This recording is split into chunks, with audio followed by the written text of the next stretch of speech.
if I locked you in a cell for the next 6 months and took away every machine, every cable, and every dumbbell, would you come out weaker? Most people would. But some prisoners come out looking stronger than ever, which raises a strange question. How do people build impressive physiques in a place with fewer resources than your local gym? The answer isn't motivation, it isn't genetics, and it definitely isn't some secret supplement. It's the training, because when you strip everything away, only the exercises that truly work survive. And after researching prison-style training, I found 4 movements that show up again and again, 4 exercises that can build a rare physique. And one of them is so overlooked that almost nobody in modern gyms takes it seriously anymore. Let's get into the first one.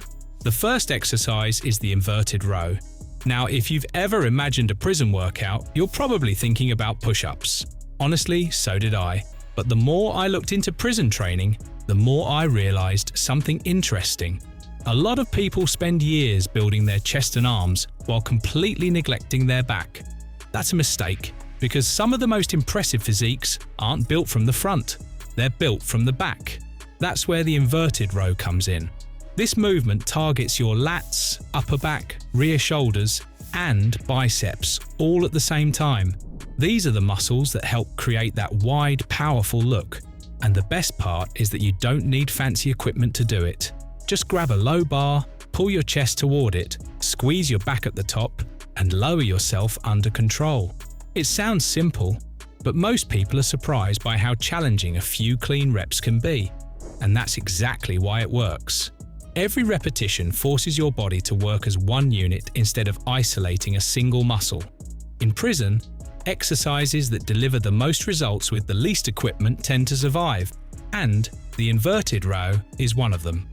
But here's what's interesting. A strong back might make you look powerful, but it won't be the first thing people notice when you take your shirt off. That's where the next exercise comes in, and it targets a muscle group that prisoners have been building for decades without needing a single weight. The second exercise is the hanging leg raise. Now, when most people want abs, they immediately think about crunches. But prison training tends to be different. When equipment and space are limited, every exercise has to earn its place. That's one reason hanging leg raises show up so often in bodyweight training programs. At first glance, it looks like an AB exercise, but it's doing much more than that. You're building core strength, improving body control, and even challenging your grip at the same time. Simply hang from a bar and raise your legs as high as you can while staying under control. No swinging and no rushing. The slower you perform it, the harder it becomes. And here's why this exercise is so valuable. Your core is involved in almost everything you do. That's why many experienced bodyweight athletes consider core strength the foundation of athletic performance. Don't get discouraged if your legs only come up halfway in the beginning. Almost everyone starts there. Strength is built one rep at a time. Focus on making each repetition cleaner than the last. A few quality reps will always beat a lot of sloppy ones. What's interesting is that many inmates don't train just to look better. They train because strength becomes a form of confidence and discipline. When you're limited to your own body weight, every extra rep feels like progress. Every improvement has to be earned. That's why so many prison workouts focus on mastering your own body first before worrying about anything else. And while hanging leg raises can build impressive abs, they also teach control, because lifting your legs is one thing. Controlling them on the way down is where the real challenge begins. But even with a strong core, there's one area of the body that many people still neglect. And the next exercise exposes that weakness immediately. It doesn't just test your muscles, it tests your balance, mobility, coordination, and mental toughness all at the same time. The third exercise is the pistol squat. And this is where things start separating the average person from the truly strong.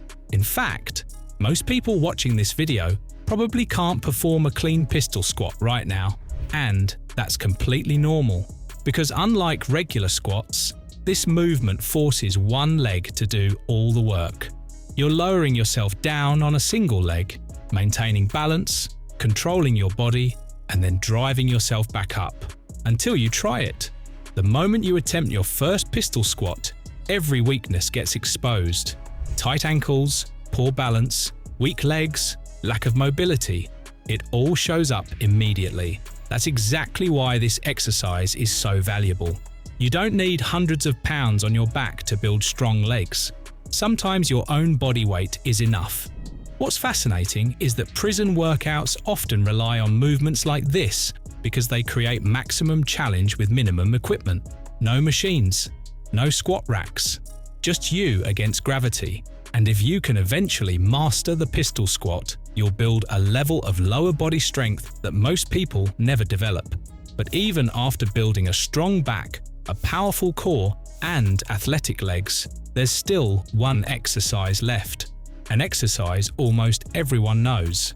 An exercise many people underestimate. Yet it's been a staple of prison training for decades, and there's a reason it refuses to disappear.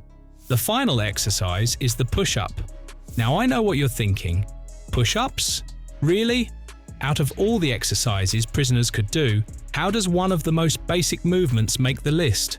That's exactly what I wondered too. But the deeper I looked into prison training, the more one thing became clear. Prisoners don't obsess over finding new exercises.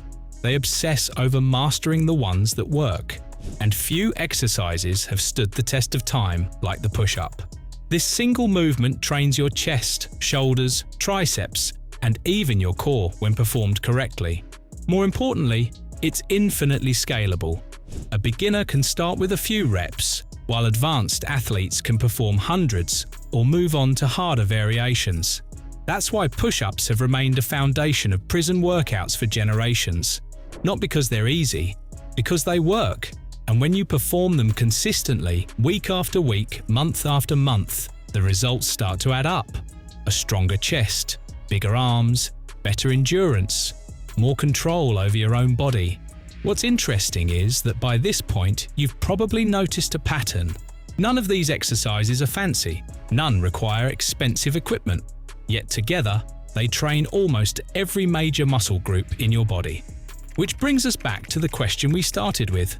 How do some prisoners build such impressive physiques? It's not because they have secret exercises. It's because they master simple movements most people abandon too early. And maybe that's the real lesson here.